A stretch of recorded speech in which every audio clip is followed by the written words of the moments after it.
দর্শক সবাইকে স্বাগত জানাচ্ছি পাঠক সমাবেশ পাঠকের গল্পে এবং এই মুহূর্তে আপনাদের সাথে আছি আমি নীল মাহবুব। বইমেলার আর মাত্র আজকের দিনটি যদি বাদ দিই বইমেলার আর মাত্র বাকি 3 দিন, তার মানে বইমেলা শেষ হয়ে যাচ্ছে এবং এই যে বইমেলা শেষ হয়ে যাচ্ছে প্রাঙ্গণ জুড়ে কিন্তু একটা বিষণ্ণতা কাজ করছে এবং সেই বিষণ্ণতার মাঝে একটি আনন্দও আছে, সেটি হচ্ছে যে আবার একটা অপেক্ষা আসবে আমাদের জীবনে এবং যে অপেক্ষার জন্য আমরা 11 মাস মানে সেই অপেক্ষাটাকে বুকে আগলে ধরে আসলে আমরা পথ চলবো। তো এই অপেক্ষারও একটা আনন্দ আছে যে আবার বইমেলা আসবে 1 মাসের জন্য। তবে সেই অপেক্ষা আর প্রহর আসলে শেষ হতে কখনোই চায় না। আপনারা সবাই আমাদের সাথেই থাকবেন এবং আমরা চাই যে আপনারা বইমেলায় আসবেন, বইকে ভালোবাসবেন। এবং এই মুহূর্তে আমাদের সাথে আরও একজন আছে, লেখক মাইনুল হাসান, তার সাথেও আমরা আসলে কথা বলবো। তার আগে মাইনুল হাসান কেমন আছেন? খুব ভালো। মানে বইমেলা শেষ হয়ে যাচ্ছে, আপনি খুব ভালো আছেন মানে কিভাবে? খুব ভালো নীল, যেটা বললাম, কেন বললাম যে প্রতিবার বইমেলা শেষের দিকে একটা বিষণ্ণতা কাজ করে, ঠিক যে মেলা শেষ হয়ে যাচ্ছে। আমি আজকে ঢুকার সময় আমার মনে হচ্ছিল যে আজকে 25 তারিখ আর 3 দিন, তো তারপরও আসলে মেলা শেষে আবার একটি বছর অপেক্ষা করতে হবে যে এই মেলার জন্য। তো তারপরেও আসলে মেলা মানে এই অপেক্ষাটাও মজার, এই কারণেই আসলে আনন্দের বলছি, খুব ভালো। আচ্ছা, এবার আমি জানতে চাই যে এই যে মেলায় তো মাঝে মাঝে আপনার আসা হয়েছে, মেলা থেকে আসলে কতগুলো বই কিনেছেন আপনি? আমার এবার তুলনামূলকভাবে একটু কম বই কেনা হয়েছে, তারপরে এটা আমি হিসেব করে দেখলাম যে এটা 25টার উপরে, মানে তারপরে আমি এটা শেষের দিকে আমার কিছু পছন্দের তালিকা করে রেখেছি, হয়তো কাল পরশুর মধ্যে এগুলো সব কিনে ফেলবো আর কি। মানে যতদিন বইমেলা তার থেকেও বেশি বইয়ের সংখ্যা কিনা? হ্যাঁ, এটা প্রতিবারই হয়। মানে আমি গতবার প্রায় 40টার উপরে, তার আগে আমি হিসাব করে দেখলাম 45টার উপরে, মানে ফিকশন। আসলে শেষের দিকে অনেক সময় আমরা পছন্দ করে রাখি, নির্বাচন করে রাখি, শেষের দিকে সেগুলো হুড়মুড় করে কেনা হয়। এবং এই যে এতগুলো বই কিনা হয়, পড়াও তো হয়। আর একটা বইমেলা আসার আগে কি শেষ হয়ে যায় সব পড়া? না, এইটা হয় না। এটা আমি গতকালও বলছিলাম, আসলে প্রতিবারই দেখা যায় 10-15টা, অর্ধেকও পড়া হয় না আসলে। তারপরও আমার কাছে মানে একজন কথা সাহিত্যিক হিসেবে আমি বরাবরই চেষ্টা করি, অনেক সময় দেখা যায় আমার এই সমকালীন যারা লিখছেন, ভালো লিখছেন বা অনেকে পড়ে হয়তো বলছেন যে এই বইটা ভালো, আমি সেগুলো স্মারক হিসেবেও কিনে রাখি। মানে সব হয়তো পড়া হয় না, একটা স্মারক হিসেবেও আমার কাছে সংগ্রহ করে রাখতেও একটা আলাদা আনন্দ হয়। মানে একদিন তো নিশ্চয়ই পড়া হবে, মানে থাকলেই তো আসলে পড়া হয়। অবশ্যই অবশ্যই থাকলে। আবার কিছু বই আমরা হয়তো বারবার পড়ি, কিছু ধ্রুপদী বই, ক্লাসিক বই যেগুলো, এগুলো বারবারই পড়া হয় আসলে। এবং এই যে ক্লাসিক বইয়ের কথা বলছিলেন, মানে সেই সূত্র ধরেই আসলে পাঠক সমাবেশের কিছু ক্লাসিক বই নিয়ে আমরা আলোচনা করতে চাই। কারণ হচ্ছে এবারই আপনি নিশ্চয়ই জানেন যে এইবারই কিন্তু তারা ক্লাসিক সিরিজের বেশ কয়েকটি বই নিয়ে এসেছে। তার মধ্যে যদি আমি একটু নাম বলি, যে কবি তারাশঙ্করের, এরপরে আছে হচ্ছে ঢোরাই চরিত মানুষ সতীনাথ ভাদুড়ীর, আছে হচ্ছে শেষের কবিতা রবীন্দ্রনাথ ঠাকুরের, বিভূতিভূষণের আছে হচ্ছে আমাটির ভ্যাপু, এবং বিভূতিভূষণের আরেকটি আছে দৃষ্টিপ্রদীপ। এই যে পাঠক সমাবেশ বলছে যে তারা মানে একটা সিরিজ বের করবে এবং সেই সিরিজে 100টি বই থাকবে এরকম ধ্রুপদী সাহিত্যের সাথে সংযুক্ত, যা এবং প্রতি বছর 32টি করে বই আসবে। এবং কেউ যদি আলাদা করে কিনতে চায় দাম পড়বে 60,000 টাকা, কিন্তু কেউ যদি আসলে তাদের একটা অফার চলছে সেই অফারে কেনে তাহলে এই 100টি বইয়ের দাম পড়বে মাত্র 30,000 টাকা। এই যে ধ্রুপদী সাহিত্য পাঠক সমাবেশ পাঠকের হাতে তুলে দিচ্ছে এবং সাথে দুর্দান্ত অফার, একজন পাঠক হিসেবে আপনার কাছে জানতে চাইবো এই বিষয়টা আসলে পাঠকের জন্য কতটা আনন্দের হতে পারে? অনেক ধন্যবাদ নীল। এই যে আমি এটা এখনই জানলাম যে 100টি বই বের হবে এবং এটা যে একসাথে কিনলে হয়তো 60,000 লাগলেও এটা একসাথে কিনলে এটা হয়তো কমে যাবে। কিন্তু ধ্রুপদী বইগুলোর একটা বৈশিষ্ট্য হচ্ছে এই বইগুলো বারবার পড়া যায়, কখনো পুরনো হয় না। মানে 100 বছর আগের লেখা বইও সমকালীন মনে হয় যেন এখনকার জন্য প্রযোজ্য। তবে পাঠক সমাবেশ যেই কাজটি করছে, এই প্রত্যেকটি বই কিন্তু আমাদের কাছে, আমাদের হয়তো পড়া হয়েছে এবং এই বইগুলো আমাদের কাছে সংগ্রহে আছে, কিন্তু এগুলো এত লুক্রেটিভ, এত আকর্ষণীয় এবং এত লোভনীয়, মনে হয় যেন একসাথেই ওই যে 30,000 বললেন, মনে হচ্ছে পুরো সেটটি একসাথে কিনে আমরা আমাদের এই লাইব্রেরি, আমাদের নিজস্ব ব্যক্তিগত যে সংগ্রহকে আরো সমৃদ্ধ করি। এবং আমি পাঠক সমাবেশকে অবশ্যই ধন্যবাদ জানাবো, কারণ এগুলো মানে অত্যন্ত ভালো, বিশেষ করে প্রোডাকশন এত সুন্দর হয়েছে এবং খুব হ্যান্ডি, হাতে রেখে এই বইগুলো অনায়াসে পড়া যায়। তো অবশ্যই এটা ধন্যবাদ পাবার যোগ্য। আর পাঠক হিসেবে আমি বলবো অবশ্যই সংগ্রহ করে রাখার মতোই সেই উদ্যোগ আমার পক্ষ থেকেও থাকবে। আচ্ছা, দারুণ। আমরা তার মানে বলতে পারি যে একজন পাঠক আমি আসলে দিয়ে দিলাম এই মুহূর্তে। এবার একটু পুরনো বইতে আসতে চাই এবং আপনার বইতে আসতে চাই, যে বইটির নাম হচ্ছে নোনামাটি ধুলি ফুল। নোনামাটি তো জানি, ধুলি ফুল, আসলে ধুলি ফুল বলে কোনো ফুল কি আছে? কিংবা এই ধুলিফুল আপনি আসলে কোন রূপক অর্থে ব্যবহার করেছেন? এটা অবশ্যই মানে নামটার মধ্যেই একটা ছন্দময় একটা ব্যাপার মনে হচ্ছে। এই নোনামাটি ধুলিফুল এটি আমার প্রথম উপন্যাস এবং এটি 2022 সালে প্রকাশিত হয়েছিল। এবং নীল আপনি মানে আপনাকে বলি, এবারই এই বইটির দ্বিতীয় পর্ব পাঞ্জেরি পাবলিকেশনস থেকে শূন্য রথের ঘোড়া নামে আমার প্রকাশিত হয়েছে। তো এই বইটি ধুলিফুল বলতে নোনামাটি ধুলিফুল, মানুষ আসলে নোনামাটির মানুষ, আমাদের পরিশ্রম, আমাদের কাজের পর আমাদের যে নোনাগন্ধি যে ঘাম, আমি সেটাকে আসলে রূপকার্থে ব্যবহার করেছি। আর মানুষ চলে যায়, এটা মূলত স্থানান্তরের গল্প, মানুষের মায়া নিয়ে সেই উপন্যাসের কাহিনীর বিস্তারটা সেভাবেই হয়েছে। এই ধুলিফুল বলতে আসলে কিছু নাই, মানুষ মারা গেলে তার স্মৃতি হারিয়ে যায়, সে মাটিতে মিশে যায়, তারপরেও যদি সে তার স্মৃতি দিয়ে, কাজ দিয়ে, কীর্তি দিয়ে কোনো সৌরভ রেখে যায়, সেটাকেই আসলে ধুলিফুল হিসেবে বলা হচ্ছে এখানে। আমি একটু জানতে চাই যে এই যে নোনামাটি ধুলিফুল আসলে যখন লিখতে শুরু করলেন, মানে এই বিষয়টা আপনার মাথায় আসলে কিভাবে আসলো যে হ্যাঁ মানে এই উপন্যাসটা মানে এরকমই হতে হবে, বা কোন জায়গা থেকে মানে পয়দা হলো?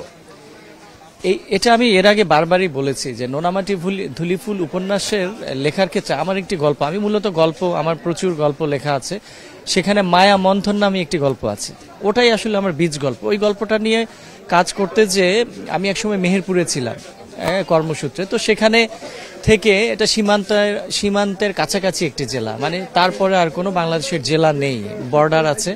তো সেই জেলার প্রেক্ষাপট আসলে ওই অর্থে না, বাট সেই মায়ামন্থন গল্পে বীজটা নিয়েই আমি শুরু করি। তারপর উপন্যাসের প্রেক্ষাপট আমি অনেক দূর পর্যন্ত চিন্তা করেছি এবং লিখতে যে শেষে আমার মনে হলো যে এটা আসলে দ্বিতীয় পর্ব হতে পারে, কারণ একটা কাহিনী যেখানে শেষ হয়েছে সেখানে আমার মনে হয়েছে যে কেন্দ্রীয় নারী চরিত্র যিনি আছেন সুলেখা নামে, তার চরিত্রটি আসলে পূর্ণতা পায়নি, তাকে আরো বিস্তার হতে হবে, বা তার পরের কাহিনীও এখানে পাঠকদের হয়তো আগ্রহের একটি দাবি রাখে। সে কারণেই আমার সেভাবেই চিন্তা করা। আর এত বড় উপন্যাস লিখেছি আমি আসলে করোনার সময়, আপনি জানেন যে আমাদের করোনার সময় আমরা দীর্ঘ সময় আমরা লকডাউন ছিল, বসে কাটিয়েছি, সেই সময় অনেক আমাদের অফিস করতে হয়নি, আমরা বাসায় বসেছিলাম। সেই মুহূর্তে আসলে সে অলস চিন্তা থেকে এরকম একটি কাজ আমি শুরু করেছিলাম এবং তারপরে 2022-এ সেই 2 বছর কাজ করার পরে এই বইটি আমার তখন পাঠক সমাবেশ থেকে আসে। তার মানে আমরা আপনার সাথে কথা বলতে বলতে একটা জিনিস জানলাম, সেটা হচ্ছে অলস চিন্তা থেকেও মানে একটি স্বাস্থ্য ভালো, খুব ভালো স্বাস্থ্যের একটি বই হয়ে ওঠে। হ্যাঁ, সেটাই আসলে মানে সব সময় অলস সময়েও যে অনেক সময় অনেক সমৃদ্ধশালী হতে পারে, ফ্রুটফুল হতে পারে, এটাই হচ্ছে তার প্রমাণ। আচ্ছা, যেহেতু আমরা পুরনো বইতেই ছিলাম, আমরা পুরনো বই থেকে এবার একটু নতুন বই আসতে চাই, কারণ পাঠক সমাবেশে এই শেষ বেলাতেও কিন্তু নতুন কিছু বই এসেছে এবং প্রতিনিয়তই আমরা জানি যে বইমেলায় প্রতিদিনই মানে কিছু না কিছু নতুন বই কিন্তু আসলে প্রকাশিত হয়। আজকের দিনও ব্যতিক্রম না, অনেক প্রকাশনী থেকে প্রকাশিত হয়েছে, তবে পাঠক সমাবেশে বেশ কয়েকটি নতুন বই এসেছে। সেই বইগুলোর নাম আমি এই মুহূর্তে জানিয়ে দিতে চাই। একটি এসেছে হচ্ছে দুষ্প্রাপ্য গ্রন্থমালা 8 তত্ত্বকুসুম, এটা হচ্ছে গোলশনে আশ্রার নামক পারস্য গ্রন্থ হইতে সংকলিত, ভাই গিরিশচন্দ্র সেন, সম্পাদনা করেছেন আবুল আহসান চৌধুরী। তত্ত্বকুসুম এটা নতুন বই এবং আরো একটি নতুন বই এসেছে, সেটি হচ্ছে রেখাচিত্রে প্রাচীন পুণ্ড্রনগর, 8ম শতাব্দীর সচিত্র ধারণাগাথা। এই বইটি লিখেছে মইনুল ভাই স্থপতি ডক্টর সাজিদ বিন দোজা, এবং এর আগেও পাঠক সমাবেশ থেকে কিন্তু তার একটি বই বের হয়েছিল। তিনি পেশায় একজন আর্কিটেক্ট এবং তার বইতে লেখাও যেমন থাকে, লেখার পাশাপাশি কিন্তু ছবিও থাকে। এই দেখেন পাল সাম্রাজ্যের প্রতীক, এখানেও আছে ধারণা চিত্র, মানে পাল সাম্রাজ্যের একটি প্রতীক নিয়ে এসে কালের পরিক্রমা। এই বইটি কি আপনি দেখেছেন? দেখার তো এই বইটা আমি একটু আগেই দেখলাম, আমি এখানে বসে বসে আমার খুব মানে আকৃষ্ট হলাম এটার চমৎকার প্রচ্ছদ এবং ভেতরের যে লেখালেখি মানে দেখে, এবং আমি দেখলাম যে এই বইটির যিনি নির্মাণ করেছেন তিনি একজন স্থপতি। তো সবচেয়ে বড় কথা হচ্ছে স্থাপত্যের এই বিষয়গুলো আমি খুব আকৃষ্ট হই, বিশেষ করে আমারও ভালো লাগে। মানে বাংলাদেশের যেখানেই আমি ভ্রমণ করতে যাই আমার কিন্তু পুরাকীর্তি, মসজিদ, মন্দির, এই ব্যাপারগুলো আমাকে প্রচন্ডভাবে আকর্ষণ করে। সেই কারণেই আমি কিন্তু বইটি খুলে দেখছিলাম যে আপনি জানেন নীল যে 8ম শতাব্দীতে যে পুণ্ড্রনগর, যেটা এখন বগুড়ার মহাস্থানগড়, সেই জায়গায় কিন্তু আমাদের এই পুরাকীর্তির অনেক চিহ্ন আছে এবং সেই বিষয়গুলোকে এই লেখক যিনি স্থপতি, উনি বোধহয় সব বিষয়গুলোকে একসাথে সন্নিবেশ করে এখানে একটি বই আকারে প্রকাশ করেছেন এবং এখানে তার রেখাচিত্রগুলো আছে, সেই সময়কার ছবিগুলো আছে। এতে করে পাঠক কিন্তু এই বইটি সংগ্রহ করলে দারুণভাবে সমৃদ্ধ হবে। একটি সংগ্রহে রাখার মতো, নিজের লাইব্রেরিতে রাখার মতো একটি বই প্রাচীন পুণ্ড্রনগর আমার কাছে মনে হয়েছে দারুণ। এবং আমারও কিন্তু আপনার মতো এই যে কি বলবো মানে স্থাপনা, যে স্থাপত্য শিল্প, সেটার প্রতি কিন্তু ভীষণ রকম আগ্রহ আমারও আছে। এবং আরো একটি নতুন বই আছে, মানে বেশ কয়েকটি নতুন বই এসেছে। আরেকটি আছে হচ্ছে স্মৃতির সময়, এটি হাসান হাফিজের শিল্প, সাহিত্য, সংস্কৃতি, সঙ্গীত ও জীবনের কতিপয় দিক চিহ্ন। একটু আমি মুখবন্ধটা পড়তে চাই মাইনুল ভাই, যে মহাবিজ্ঞানী আলবার্ট আইনস্টাইন যে মস্ত বড় বেহালা শিল্পী ছিলেন, সে তথ্য আমাদের অনেকেরই হয়তো জানা নেই। আপনার কি জানা ছিল? না, এটাও আমার কিন্তু নতুন জানলাম।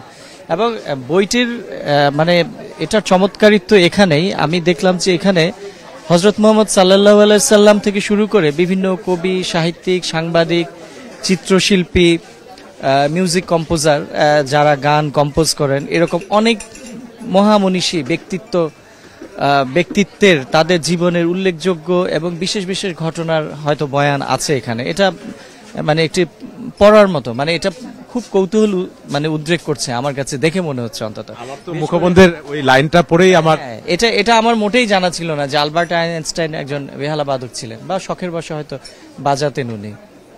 আচ্ছা, এবার একটু অন্য প্রসঙ্গে যাই। আমরা আসলে বই প্রসঙ্গেই ছিলাম এতক্ষণ, এবং এই যে পাঠ্য সমাবেশের যে বইগুলো, প্রচ্ছদ দারুণ, তাদের ভিতরের ইলাস্ট্রেশন দারুণ, এবং তাদের যে লেখকরা আছে তারাও আসলে দেখতে দারুণ। কেন বলেন তো? না, এটা হয়তো পাঠক সমাবেশের হয়তো নিজস্ব নির্বাচনের কোনো কৌশল থাকতে পারে। তারা এমনভাবে হয়তো মানে আসলে লেখক কেমন আমি জানি না, তবে তাদের বইগুলো, বিশেষ করে তাদের প্রোডাকশন, নির্মাণ, পাঠক সমাবেশের বই এবার হয়তো কিছুটা কম এসেছে। আমার নতুন বই আমি জানি না ওদের কতগুলো বই এসেছে, কিন্তু প্রত্যেকটা বইয়ের প্রোডাকশন যদি আমি বলি, হাতে নিলেই আপনার মনটা ভরে যায়। বিশেষ করে বিষয় বৈচিত্র্যে পাঠক সমাবেশ সৃজনশীল, মননশীল বইয়ের অনেক ধরনের বই করে তারা। নন্দন তত্ত্ব, দর্শন, তারপরে রাজনীতি, ধর্মীয় বই, সবকিছুই তারা মোটামুটি অনেক বই করে। এবং ক্রিয়েটিভ যেগুলো সৃজনশীল মানে সাহিত্যিকদের বই তো করে। আমরা একটু আগে ধ্রুপদী বইগুলো নিয়ে আলোচনা করছিলাম। তো তাদের নির্বাচন অবশ্যই, যে তারা যখন পাণ্ডুলিপি হাতে পায় এবং এই বিষয়গুলো তারা হয়তো বেশ কয়েক মাস ধরে যাচাই বাছাই করে তারপরে সম্পাদনা করে এই বইগুলোকে প্রেসে পাঠায়। সেই কারণেই হয়তো আমরা একটি চমৎকার বইমেলায় এরকম ভাবে বইগুলো পাচ্ছি হাতে। এবং এই যে লেখকদের সুন্দর হওয়ার ব্যাপারটা হয়তো কাকতাল মাত্র, মানে এটা হয়ে যায়। আচ্ছা, একটু পাঠকের কথা বলবেন যে আপনার এই যে নোনামাটি ধুলি ফুলের কথা যদি বলি, মানে এমন কোন পাঠক আছে যে পাঠকের কথা আপনার এখনো মনে পড়ে এই বই কেন্দ্রিক? এই বই কেন্দ্রিক আমি যদি এভাবে বলি, আমার অনেকের কাছেই বিশেষ করে কৌতূহল বা মানে একটা অন্যরকম আকর্ষণের কেন্দ্রবিন্দু হয়ে যায়। বিশেষ করে অনেক সময় উপন্যাসের নামগুলো সহজ হলে আমার কাছেও মনে হয় যে নামগুলো যদি পড়তে সহজে, পাঠক দ্রুত যে বলে ফেলে যে এই বইটি কোথায় বা এই লেখকের এই বইটি কোথায়। তো আবার প্রথম উপন্যাস হিসেবে অনেকেরই মুখে গোলমেলে হয়ে যায় বা গোলমাল লেগে যায় এই কারণে যে নোনামাটি কি যেন একটা বই।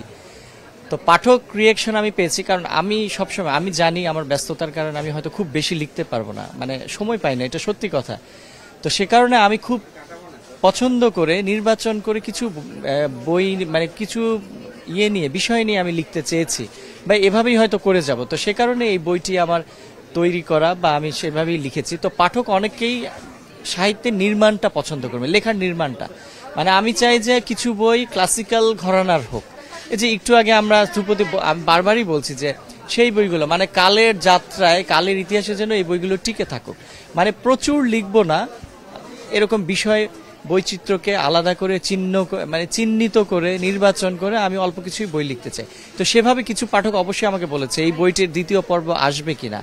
আর এখানে একটা জিনিস নীল আমি বলে রাখি, আমি এই বইতে কোথাও বলিনি যে এটা আমার প্রথম পর্ব বা দ্বিতীয় পর্ব আসবে কিনা। মানে এই বইটি পড়লেই সেখানেই কিন্তু বইটি একটি সমাপ্তির গন্ধ পাওয়া যাবে, মানে এই বইটা এখানেই সমাপ্ত হয়েছে এরকম মনে হবে। মানে পুরোটাই একটা স্বতন্ত্র একটা উপন্যাস।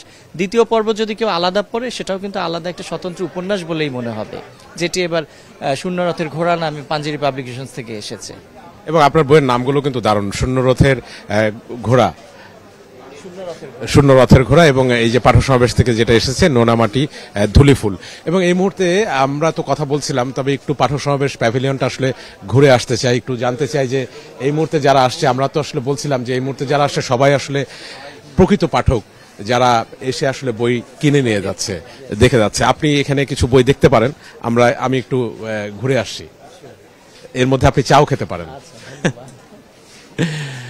আমরা এই মুহূর্তে পাঠক সমাবেশ প্যাভিলিয়নে আছি এবং আমরা দেখতে চাই যে এই প্যাভিলিয়নের ভিতরে যারা আসছে এই মুহূর্তে তারা আসলে কতটা প্রকৃত পাঠক আমরা একটু জানতে চাই। কারণ একদম শেষ বেলায় যারা আসছেন তারা কিন্তু বই দেখছেন এবং বই দেখে দেখে বই কিনছেনও। সেটা হচ্ছে পাঠক সমাবেশের প্লেটো জীবন দর্শন, আমিনুল ইসলাম ভূঁইয়া, এটি মুনির চৌধুরী, বাংলা একাডেমি মুনির চৌধুরী পুরস্কারে এককভাবে ভূষিত হয়েছে। আচ্ছা, কিছুক্ষণ আগে এই সুসংবাদটি এসেছে এবং এটি ভীষণ এটা কি তোমাকে কেউ ফোন করে জানিয়েছিল? এটি ফোন করে জানানো হয়েছে পাঠক সমাবেশে এবং পাঠক সমাবেশের প্রকাশক বিজু ভাই। আমাদের ভীষণ আনন্দিত যে এটি এককভাবে ভূষিত হয়েছে। দেখো, এই বইগুলো নিয়ে আমরা প্রতিদিনই কথা বলি এবং সেটি কিন্তু আজ পুরস্কার পেয়েছে প্লেটো জীবন দর্শন। কি পুরস্কার পেয়েছে এটা আরেকবার যদি বলো। হ্যাঁ, বাংলা একাডেমি মুনির চৌধুরী পুরস্কারে এককভাবে কিন্তু এই বইটি ভূষিত। তাহলে তো আজকে পাঠক সমাবেশের সবাইকে মিষ্টি খাওয়ানোর কথা। অবশ্যই অবশ্যই। এবং আমিনুল ইসলাম ভূঁইয়া কিন্তু গতকালই ছিলেন আমাদের সাথে ছিলেন এবং তার সাথে আমাদের দারুণ কথা হচ্ছিল Plato, Socrates, Aristotle, Newton, Einstein. এবং তার তো আসলে দারুণ দুটি বই এসেছে একদম শেষ সময়ে, যে সিরিজ আলাপচারিতা, সেই সিরিজের দুটি বই নিয়ে আমরা কাল কথা বলছি। এবং নীল, মানে এটা আসলে সবার জন্য খুব আনন্দ। এবং তাহলে এই বইটা তো নিতে হবে এবার। অবশ্যই অবশ্যই, এবং অনেকে নিয়েছেও, আমি দেখেছি। প্লেটো জীবন ও দর্শন, আমিনুল ইসলাম ভূঁইয়া, মানে এই লোকটাকে আমার অদ্ভুত মনে হয় যে সদা হাস্যোজ্জ্বল একজন মানুষ এবং তিনিও নিশ্চয়ই এই সংবাদটা শুনেছেন এবং এই সময় তার মুখটা আমার ভীষণ রকম দেখতে ইচ্ছা করছে যে এই মুখটা জুড়ে কতটা হাসি। নিশ্চয়ই। এবং আসলে গতকাল এই সুসংবাদটা এলে আরো ভালো হতো, কারণ লেখক নিজেই আমাদের সাথে ছিলেন। এবং নীল, দেখো, একটি বই কতটা মানে জায়গা করে নিলে এককভাবে একটি বই আসলে এমন পুরস্কার ভূষিত হতে পারে। দারুণ ব্যাপার, দারুণ ব্যাপার। বিজু ভাইকে আমরা বলতে চাই যে বিজু ভাই, এই মুহূর্তে নিশ্চয়ই আপনিও দেখছেন, এটার অবশ্যই একটা খাবার বা একটা আয়োজন বাকি থেকে গেল। এবং পাঠক সমাবেশে যারা প্রতিদিন থাকে তাদের কাছে যদি একটু জানতে চাই এই যে মানে অনুভূতিটা এবং যে বইটি পুরস্কার ভূষিত হলো সেই বইটি সম্পর্কে পাঠকদের তারা কেমন রেসপন্সের বাংলাটা আসলে আমি ঠিক এই মুহূর্তে মনে করতে পারছি না। সুবাইদা, একটু জানতে চাই, এই যে কিছুক্ষণ আগে একটা দারুণ খবর এলো, সেই বিষয়টা নিয়ে অনুভূতির রংটা কেমন? প্লেটোর বইগুলো তো আসলে সবাই খুবই পছন্দ করতো। এরকম অনেক কাস্টমার এসেছে যে একসাথে প্লেটোর পুরো সিরিজ নিয়ে চলে গিয়েছে বাসায়। তাদের কাছে এগুলো খুবই আগ্রহের একটা ব্যাপার। আর প্লেটোর জীবন ও দর্শন বইটা আসলে দর্শনকে মানে জীবনের সাথে একদম মিলিয়ে ফেলেছে। দর্শন জিনিসটা অ্যাকচুয়ালি আমরা যদি ঢুকে যাই তাহলে এটা থেকে বের হয়ে আসাটা খুবই কঠিন হয়ে যায়। সেটা আমাদের একটা ধর্মের মতো আমাদের ভিতরে আটকে যায়। তো সেই দর্শন নিয়ে আর জীবনের ভিতরে আমাদের দর্শনটা কীভাবে প্রভাব ফেলে, প্লেটোর একটা বক্তৃতা সেটা এই বইয়ে দেওয়া আছে। আর আমিনুল ইসলাম প্লেটোর কিন্তু কিছু চিঠিও আছে বইটাতে, আমিও দেখেছি। এবং ভূমিকা থেকে আমি যদি একটু সূচিতে যাই, বইটির প্লেটোর জীবন কাহিনী আছে, প্লেটোর যুগের যে অ্যাথেন্স এবং গ্রিসের রাজনৈতিক এবং বুদ্ধিভিত্তিক যে প্রেক্ষাপট, অর্থাৎ সেটিকে ভাগে ভাগ করা আছে। প্লেটোর একাডেমি নিয়ে কথা আছে, প্লেটোর সৃষ্টি সম্পর্কে। এবং সুমিতা, গতকালের আলোচনাতে যদি তুমি শুনে থাকো, আমিনুল ইসলাম ভূঁইয়া কিন্তু বলছিলেন যে তিনি স্টুডিওকে নিয়ে একটু বই লিখতে চান এবং যে প্লেটো আসলে এই যে প্লেটোর জীবন ও দর্শন, এটি যে গ্রিক সভ্যতা, এটির সাথে যাদের পরিচয় না ঘটে, যে রাষ্ট্রের বা যে মানে ইভেন আমাদের জন্য এটা কতটা উপযোগী, সেটা কিন্তু তিনি বলছিলেন যে এটি বিভিন্ন বিশ্ববিদ্যালয়ে বিভিন্ন জায়গায় এটি পাঠ্য বই করার কথা কিন্তু তিনি বলছেন। জি, তার আসলে তার অনুবাদটা মানে সে যখন অনুবাদ করেন সেগুলো মাথায় রেখে করেন যে কীভাবে পাঠকদের কাছে দ্রুত আর খুবই সহজভাবে সেটা পৌঁছে দিতে পারে তাদের তথ্যগুলা। তাই তার বইগুলো আসলে এর জন্যই আরও বেশি মানে মানুষের আগ্রহ কেড়ে নেয়। এর মধ্যে প্লেটোর প্লেটোর রাষ্ট্রতত্ত্ব নিয়ে কথা আছে, প্লেটোর শিক্ষা দর্শন নিয়ে কথা আছে, আত্মা নিয়ে প্লেটোর কথা আছে, প্লেটোর ধর্ম দর্শন আছে, প্লেটোর প্রেম তত্ত্ব, এটা নিয়ে আমাদের কথা হচ্ছিল। যে প্লেটো আসলে প্রেমকে কিভাবে দেখেছে সেটি ছিল, যে সবকিছুই আসলে প্রেমের কারণেই মানুষ করে থাকে। একটি দারুণ বই এবং এটি আসলে পুরস্কার পাওয়ারই জন্য আমরা খুবই খুশি যে এরকম একটা বই মানুষের চোখে পড়েছে, আর এখন আরো ব্যাপকভাবে এটার প্রচারণা আমরা করব আর চেষ্টা করব যাতে যত মানুষ সম্ভব তাদের কাছে এটা পৌঁছে দেওয়ার। একদম শেষ কটি দিন কিন্তু আর বাকি আছে, আর হাতে মাত্র 4টি দিন। তো এই 4 দিনে নিশ্চয়ই এটি পাঠক আরো বেশি লুফে নেবে, কারণ এখন তো পুরস্কারেও ভূষিত হবে। এটাই আর কি, আমাদের বইমেলা শেষ হয়ে যাচ্ছে কিন্তু বই তো আর শেষ হয়ে যাচ্ছে না, বই ছাপানোর কাজ আমরা চালিয়ে যাব। আমরা আসলে যিনি ব্যাপারটা এখনই জানতে পেরেছি, আমরা খুবই খুশি। আর আমিনুল হাসান ভূঁইয়া স্যারকে আমরা খুবই শুভকামনা দিতে চাই, সে আমাদের সাথে এভাবেই বই লিখতে থাকুন, এভাবেই অনুবাদ করতে থাকুন। সুবেতা, আপনাকে ধন্যবাদ। আমি আরেকজন পাঠককে দেখতে পাচ্ছি, করছিলেন আমিনুল ইসলাম ভূঁইয়া। আজ আসলে পাঠক সমাবেশ থেকে একটি বই কিছুক্ষণ আগে, প্লেটোর জীবন ও দর্শন, মনির চৌধুরী বাংলা একাডেমি পুরস্কারে ভূষিত হয়েছে। মনির চৌধুরী, তো এটি প্লেটোর প্রবেশিকা, প্লেটোর দর্শন, এগুলো এত সহজভাবে আমিনুল ইসলাম ভূঁইয়া অনুবাদ করেন এবং সেগুলো পাঠক সমাবেশ প্রকাশ করেন। একটু এই যে বইটি দেখছিলেন, হ্যাঁ, এই যে বইটি দেখে আপনার কেমন লাগছে, বা প্লেটো সম্পর্কে আপনার আগ্রহ কতটা? প্লেটো সম্পর্কে আগ্রহ তো অনেক আগে থেকেই, যারা অ্যাটলিস্ট গ্রিক দর্শন সম্পর্কে জানে তারা তো প্লেটো নিয়ে কাজ হয়েছে। আমিনুল ইসলাম ভাইয়া বেশ অনেকগুলো কাজ করছে, তার মধ্যে হচ্ছে প্লেটোর যে সংলাপগুলো ছিল তারপরে তারা কতটা শুনতে দেখে বই করছে, তো ওইটা বেশ ভালো লাগছিল। তো সে কারণে এখন দেখা যাচ্ছে যে আরও অনেকগুলো বই আসছে, তো সেটাই দেখতেছিলাম, যেমন আবার ম্যাক্স প্ল্যাঙ্কের হচ্ছে পদার্থবিজ্ঞানের দর্শনটাও আসছে। তো এটাই আর কি দেখার চেষ্টা করতেছি যে পাঠক সমাবেশের এই উদ্যোগটাকে আপনি কিভাবে দেখেন? না, এটা তো অবশ্যই নিঃসন্দেহে খুব ভালো কাজ, কারণ আমরা হচ্ছে যারা আমরা তো ইংরেজিতে আসলে খুব বেশি একটা দক্ষ হয়ে উঠতে পারি না, তো সে কারণে এখানে যদি বাংলায় অনুবাদ হয় তাহলে তো আমরা বাংলা ভাষাটাকে আরও নিজের মতো করে বুঝতে পারতেছি।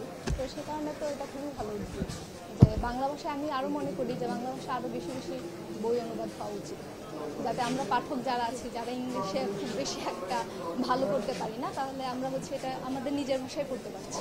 এবং অনুবাদগুলো, হ্যাঁ, অনুবাদগুলোর মান নিয়ে তো কোনো কথাই হবে না, কারণ খুবই ভালো। কারণ হচ্ছে দর্শন বিষয়টা এমনিতেও দেখা গেছে যে খুব বেশি যে আমরা নিজের মনে করে করতে পারি না, তো সেক্ষেত্রে ভাষাগুলো যদি সুন্দর হয় তাহলে আমরা আরও বেশি সহজ করতে পারি।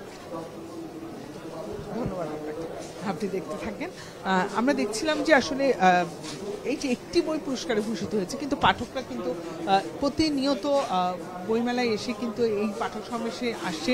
শুধুমাত্র এই যে প্লেটোর যে বলল ম্যাক্স প্লাঙ্কের কথা, তারপরে প্লেটোর যে সংলাপ ছিল, এই যে পাঠক সমাবেশে অনুবুদ্ধ সৃষ্টিগুলো নিয়ে, এগুলো নিয়ে একজন পাঠকের সাথে আমার কথা হচ্ছে। আচ্ছা, যেহেতু পাঠকের সাথে তোমার কথা হচ্ছিল, সেটা আমরাও আসলে শুনছিলাম এবং আমাদের সময় একেবারে শেষের দিকে। তবে তার আগে এই যে আজ 25 তারিখ পর্যন্ত আসলে কোন বইগুলো পাঠক সমাবেশের বিক্রির সর্বাধিক তালিকায় ছিল, সর্বাধিক বিক্রির তালিকায় ছিল, সেই বইগুলোর নাম একটু বলতে চাই। প্রথমে আসি হচ্ছে মানে আগের দিনের কথা যদি বলি তাহলে নৈর্বাচনিক স্বৈরতন্ত্র ও গণতন্ত্রের, লেখাটা ঠিক সমগ্র, সম্ভবত সমগ্রই হবে না, লেখাটা বোঝা যাচ্ছে না। হাতের লেখা সুন্দর হওয়া প্রয়োজন, আমি দৃষ্টি আকর্ষণ করছি, হাতের লেখা সুন্দর হওয়া প্রয়োজন। হ্যাঁ, এর আগে আমি ক্লাসিক সিরিজ কিন্তু এই সর্বাধিক বিক্রির তালিকার মানে পুরো বইমেলা জুড়ে ক্লাসিক সিরিজ কিন্তু অনেক এগিয়ে, এবং পাশাপাশি পুরনো বইগুলো যেমন লালন সমগ্র, আরজালি মাতব্বর, তারপর হচ্ছে মাওলানা জালালউদ্দিন রুমি, এরপর হচ্ছে শহীদুল জহির, হাজার বছরের বাংলা কবিতা, স্বরূপ কথা, সময়ের পথরেখা, ফ্রান্স কাফকা, তারপরে জলের অক্ষরে লেখা, শুদ্ধতম কবি, এবং নতুন বই কিন্তু সেই পুরনো বই আগুনের খেলা এবং অন্যান্য সেটি, এবং নতুন একটি বইও আমি দেখতে পাচ্ছি, পদার্থবিজ্ঞানের দর্শন, হ্যাঁ, আইনস্টাইনের সঙ্গে আলাপচারিতা, গতকালই আমরা আসলে যেটা নিয়ে কথা বলছিলাম, পাশাপাশি নোনামাটি ধুলিফুল, সেটাও কিন্তু এর মাঝে পাঠক আসলে নিয়ে গেছেন। তো সবকিছু মিলিয়ে কিন্তু পাঠকের পছন্দের মধ্যেও দারুণ একটা বৈচিত্র্য আছে। হ্যাঁ, এবং সেই বৈচিত্র্য আসলে আমাদের কাছে ভীষণ রকম ভালো লাগে। এবং এই যে নৈর্বাচনিক স্বৈরতন্ত্র ও গণতন্ত্রের সংগ্রাম, হাতের লেখাটা সুন্দর ছিল না দেখে সংগ্রামটাকে সংগ্রহ মনে হয়েছে। এবং এই বইটা কিন্তু আজকে এসেছে এবং নতুন বই নুরুল সম্ভবত। কবিরের লেখা। সূচনা এখন হচ্ছে আমরা তো ইয়ের সাথে কথা বলছিলাম, মাইনুল হাসানের সাথে কথা বলছিলাম, দারুণ আমাদের আড্ডা জমেছিল। তবে তোমার সাথে একটু আড্ডা জমাতে চাই, শেষ 2-3 মিনিট যদি তোমরা একটু আড্ডাটা জমাও, হ্যাঁ, তাহলে আমি এক কাপ চা খেতে পারি। অবশ্যই। এবং আমি আসলে পুরস্কারের আনন্দে ছিলাম যে এই যে একটি বই পাঠক সমাবেশের এককভাবে পুরস্কৃত হয়েছে, বাংলা একাডেমি মুনীর চৌধুরী পুরস্কার। এই যে সেই খবরটা তো সে জানে না। সেটা কোন বইটি? এইটি? না, মানে সেই, আচ্ছা, সেই বইটির নাম হচ্ছে, সেই বইটি একটু দাও। সেটি হচ্ছে প্লেটো, ও আচ্ছা, জীবন ও দর্শন। প্লেটোর জীবন ও দর্শন। খুব ভালো। প্লেটোর জীবন ও দর্শন, এটা আমিনুল ইসলাম ভূঁইয়া। উনি অত্যন্ত মানে প্রচন্ড পরিশ্রমী একজন অনুবাদক, এবং আমার ধারণা উনি সম্ভবত বাংলা একাডেমি পুরস্কারও পেয়েছেন অনুবাদে। তো প্রতি বছরই, এবারও আমি দেখলাম যে আমিনুল ইসলাম ভূঁইয়ার বেশ কিছু বই এসেছে, এই পাঠক সমাবেশ থেকেও এসেছে, অন্য কোনো ইয়ে থেকে, অন্য কোনো কয়েকটি প্রকাশনী থেকেও। এবং প্লেটো, এরিস্টটল, সক্রেটিস, এবং ইদানিং দেখলাম যে উনি বেশ কিছু বিজ্ঞানীর, কিছু পদার্থবিজ্ঞানের যে বিষয় বইগুলো, যেগুলো হয়তো আমাদের এখানে সেভাবে অনুবাদ নেই, সেই বইগুলো করেছে। তবে এটা আমিনুল ইসলাম ভূঁইয়া স্যারকেও ধন্যবাদ জানাই, অভিনন্দন জানাই। বিশেষ করে প্লেটোর জীবন ও দর্শন এই বইটি পুরস্কৃত হয়েছে। এটাও পাঠক সমাবেশের একটি, আমি বলবো পাঠক সমাবেশের অর্জন। কারণ পাঠক সমাবেশ দীর্ঘদিন থেকে আমিনুল ইসলাম ভূঁইয়ার এই বিভিন্ন দর্শনের বইগুলো, বিভিন্ন মহামনীষী যাদের কথা তুলে এনেছেন, আমরা পাঠ করতে পারছি, বিশেষ করে অনুবাদে সহজ করে, সাবলীল করে আমাদের সামনে তুলে এনেছেন। তো যে কারণে এই অর্জন, পাঠক সমাবেশেরই অর্জন আমি বলবো, যে যেহেতু এই বইটি এখান থেকে প্রকাশিত হয়েছে। এবং আমাদের যেহেতু সময় একেবারেই শেষ, আমার একটা মানে একদম সাধারণ একজন পাঠক কিন্তু বলছিল যে আমিনুল ইসলাম ভূঁইয়ার অনুবাদ কতটা সহজবোধ্য, কারণ ইংরেজিতে তো আমাদের দখল ওরকম না। তো গ্রিক সভ্যতার প্রতি বা গ্রিক দর্শনের প্রতি যাদের আগ্রহ রয়েছে, পাঠক সমাবেশের এই যে মানে অবদান, সেটি কিন্তু চিরস্মরণীয় হয়ে থাকে। অবশ্যই এটা চিরস্মরণীয় হবে এই জন্য, বিশেষ করে যেমন আমি ব্যক্তিগতভাবে মানে লেখক না একজন, আমি যেহেতু প্রচুর ট্রাভেল করি, আমি ভ্রমণ করতে পছন্দ করি, আমার ইচ্ছা যে আমি কখনো যদি সুযোগ পাই সে গ্রিসে যে এই বিষয়গুলো দেখব, তো সে অবশ্যই সেই দর্শনের বিষয়গুলো তো অবশ্যই আমাদের সহজভাবে মাথায় যদি গেড়ে বসে থাকে, আমাদের ঘুরতে সহজ হবে, ভ্রমণ আরো নান্দনিক হবে। এবং যেহেতু আপনার টাকা আছে, আপনি ঘুরবেন, সূচনার টাকা আছে, সূচনা ঘুরবে। আমার আসলে এই বই পড়ে পড়ে বিভিন্ন দেশ ভ্রমণ করতে হবে, কারণ আমার এত টাকা পয়সা নেই। আমরা তাকে নিয়ে যেতে পারি। আমাদের সঙ্গী করে আমাদের সঙ্গে করে নিয়ে যেতে পারি। আচ্ছা, তাহলে সঙ্গে করে কবে নিয়ে যাওয়া হবে সেটা তো আমি জানি না, তবে একসঙ্গে আজকে শেষ করতে পারি। শেষ করতে পারি আমরা। ধন্যবাদ মাইনুল ভাই। ধন্যবাদ সূচনা, এবং ধন্যবাদ নীল। আবারও দেখা হবে, আবারও এরকম জম্পেশ আড্ডা হবে। ধন্যবাদ। আমাদের গল্পে নতুন নতুন অনেক বিষয় আরো 4 দিনে আরো যুক্ত হবে, এমন পুরস্কারের গল্প, আনন্দের গল্প আরো থাকুক পুরো বইমেলা জুড়ে, সেই প্রত্যাশা রেখে আজকের মতো বিদায় নিচ্ছি। আপনারাও ভালো থাকবেন, সুস্থ থাকবেন, আগামীকাল দেখা হবে একই সঙ্গে।